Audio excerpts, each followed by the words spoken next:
ശ്രീ നസ്രുദ്ദീൻ, കേൾക്കാമല്ലോ. എന്താണ് ഇപ്പോൾ അയൽവാസി എന്ന നിലയ്ക്ക് താങ്കൾക്ക് പറയാനുള്ളത്? ഈ കുടുംബം ആളുകളുമായിട്ട് നല്ല ബന്ധമൊക്കെ ഉണ്ടായിരുന്ന കുടുംബമാണോ? ഈ അഫാന്റെ ഒരു രീതി എങ്ങനെയായിരുന്നു? അഫാനെ കുറിച്ച് ഈ സംഭവം കേട്ട ശേഷം നാട്ടുകാർ ഞെട്ടലോടെയാണ് ഇത് കേൾക്കുന്നതെന്നാണ് പറഞ്ഞത്. ആളുകളുമായി നന്നായി ഇടപഴകുന്ന ഒരു സ്വഭാവം ഉണ്ടായിരുന്നു, കടമുണ്ടായിരുന്നു എന്നും കേൾക്കുന്നു. എന്താണ് സത്യാവസ്ഥ? ഈ അഫാന് എനിക്കിവിടെ 10 വർഷം കൊണ്ട് അറിയാം. 10 വർഷമായി അവരിവിടെ വസ്തു വാങ്ങിച്ച് വീട് വെച്ച് താമസിക്കുന്നതാണ്.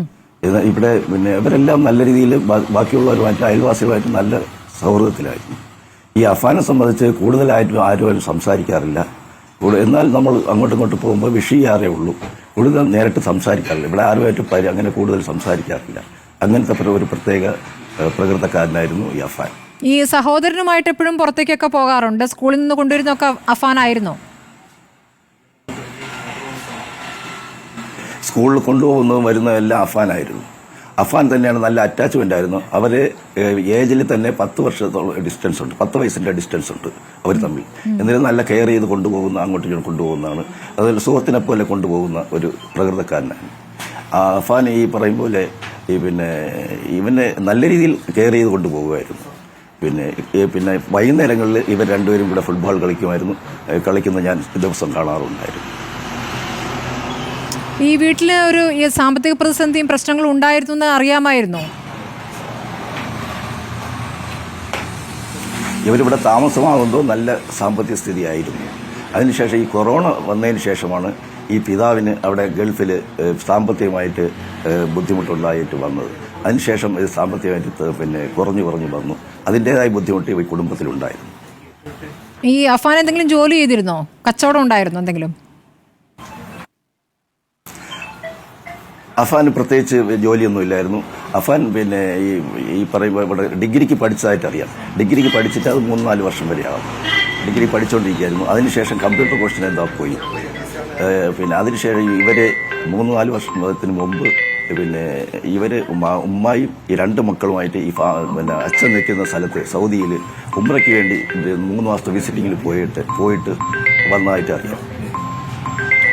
ഈ പെൺകുട്ടി ഇതിനു മുമ്പ് ഈ പെൺകുട്ടിയെ ഈ ഭാഗത്ത് കണ്ടിട്ടുണ്ടോ? പെൺകുട്ടി ഇവിടെ നേരത്തെയും വന്നിട്ടുണ്ടോ? ഇന്നലെ നമുക്ക് ഈ സംഭവം നടക്കുമ്പോൾ പോലും നമുക്ക് ഇങ്ങനെ ഒരു പെൺകുട്ടി ഉള്ളതായിട്ട് നമുക്കറിയില്ല. ഇന്നലെ ഒരു 6:15 മണിയായപ്പോൾ ഞാനിവിടെ സിറ്റൗട്ടിൽ ഇരിക്കുമ്പോഴാണ് ഈ ഗേറ്റിൽ അടിക്കുന്ന സൗണ്ട് കേൾക്കുന്നത്. ഈ ഗേറ്റിൽ അടിക്കുന്ന സൗണ്ട് കേട്ടുകൊണ്ട് ഞാൻ അവിടെ ചെന്ന് നോക്കുമ്പോൾ 3-4 പോലീസുകാർ ഈ ഗേറ്റിൽ പൂട്ട് പൊളിക്കുന്നതായിട്ടാണ് ഞാൻ കണ്ടത്. പൂട്ട് പൊളിച്ച് അകത്ത് കയറി ഫ്രണ്ട് ഡോറ് ലോക്ക് ചെയ്തിരിക്കുന്നതായിട്ട് കണ്ടു.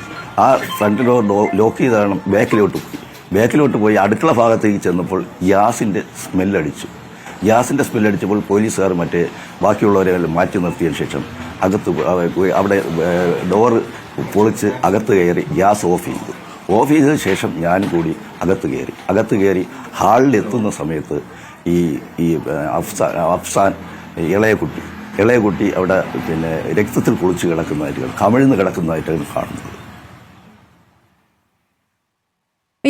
ഈ സഹോദരൻ, ഈ ഇളയ സഹോദരനെ വളരെ സ്നേഹത്തോടു കൂടി തന്നെയാണ് അഫാൻ നോക്കാറുള്ളതെന്ന് പറഞ്ഞിരുന്നല്ലോ. ഇപ്പോൾ മരണത്തിന് തൊട്ട് മുമ്പ് അവനിഷ്ടമുള്ള മന്തി മേടിച്ചു കൊടുത്തു. ആ ഭക്ഷണമൊക്കെ അവിടെ ചിതറിക്കിടക്കുന്നുണ്ട്. 500 രൂപ നോട്ടുകൾ ചിതറിക്കിടക്കുന്നു എന്നൊക്കെ വാർത്തകളിലുണ്ട്. എന്താണ് ഇതൊക്കെ കേൾക്കുമ്പോൾ തോന്നുന്നത്? കാരണം നിങ്ങൾക്ക് പുറമേക്ക് കാണുന്ന ഒന്നുമല്ല വീട്ടിൽ സംഭവിച്ചിരിക്കുന്നത്. മാത്രമല്ല, ഇത്രയും കൊലപാതകങ്ങൾ അവിടെ നടന്നിട്ടും പുറത്തേക്കൊരു ശബ്ദം പോലും കേട്ടില്ല എന്നുള്ളതാണല്ലോ. അവിടെ ഒരു ബഹളം ഉണ്ടായിരിക്കണമല്ലോ. ഒരാളെ കൊല്ലുമ്പോൾ മറ്റൊരാൾ കാണുകയും ബഹളം വയ്ക്കുകയൊക്കെ ചെയ്തിട്ടുണ്ടാവുമല്ലോ. വീട്ടിൽ നിന്ന് പുറത്തേക്ക് ശബ്ദം വരാത്ത രീതിയിൽ അത്രയ്ക്കും അകലമുണ്ടോ വീടുകൾ തമ്മിൽ? വീടുകൾ തൊട്ടടുത്താണ്. എന്നിരുന്നാലും അവിടെ ഈ ഒരു സൗണ്ടുകളും കേട്ടിട്ടില്ല.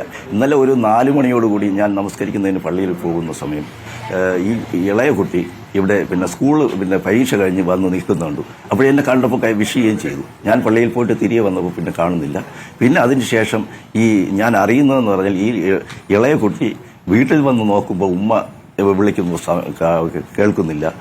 അതുപോലെ ഡോറിലടിച്ചിട്ട് ഡോർ പൂട്ടിയിട്ടയ്ക്കുന്നു. എന്നിട്ട് അയൽവാസിയെ തൊട്ടടുത്ത വീട്ടിൽ ചെന്നിട്ട് അവിടെ മാമിയൻ്റെ ഉമ്മയെ വിളിച്ചിട്ട് വിളി കേൾക്കുന്നില്ല, ഗേറ്റ് പൂട്ടിയിരിക്കുന്നു, ഒന്ന് ഫോൺ ചെയ്ത് തരുമെന്ന് ചോദിക്കുന്നു. ഈ കുട്ടി അടുത്ത വീട്ടിൽ ചെന്നിട്ട് ഫോൺ ചോദിച്ചു. ഫോൺ വിളിച്ച് കൊടുത്തു. ഫോൺ എടുത്ത് ഷെമിയുടെ ഫോണിലേക്കാണ്, ഈ ഉമ്മയുടെ ഫോണിലേക്കാണ് ഈ പിന്നെ അഫ്സാൻ വിളിക്കുന്നത്. വിളിച്ചപ്പോൾ ഇത് എടുത്തത് ഈ അഫാനാണ് എടുക്കുന്നത്. ആ എടുക്കുന്ന സമയം ഞാൻ 1 കിലോമീറ്റർ അകലെ കുറ്റുമുട്ടിൽ എത്തിയിട്ടുണ്ട്. മോൻ അവിടെ നിൽക്കി, ഞാൻ വരുന്നു എന്ന് പറഞ്ഞിട്ടാണ് ഈ വീണ്ടും ഇവിടെ വരുന്നത്. വന്ന ശേഷം ഈ കുട്ടിയും കൂട്ടിക്കൊണ്ട് വീട്ടിലേക്ക് പോയതായിട്ട് അറിയാം. അതിനുശേഷമാണ് ഈ കൊലപാതകമൊക്കെ നടക്കുന്നത്. ഏറ്റവും ഒടുവിലാണ് ഈ സഹോദരനെയും ഈ പെൺകുട്ടിയെയും കൊല്ലുന്നത് അല്ലേ? ഏറ്റവും ഒടുവിലാണ്.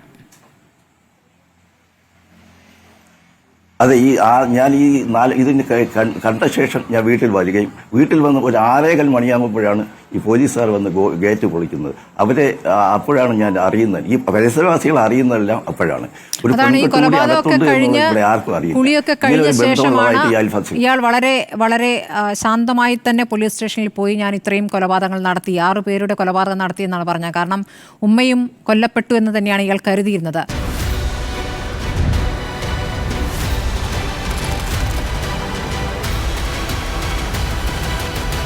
ഡിബേറ്റ് വിത്ത് സ്മൃതി പരുത്തിക്കാട്.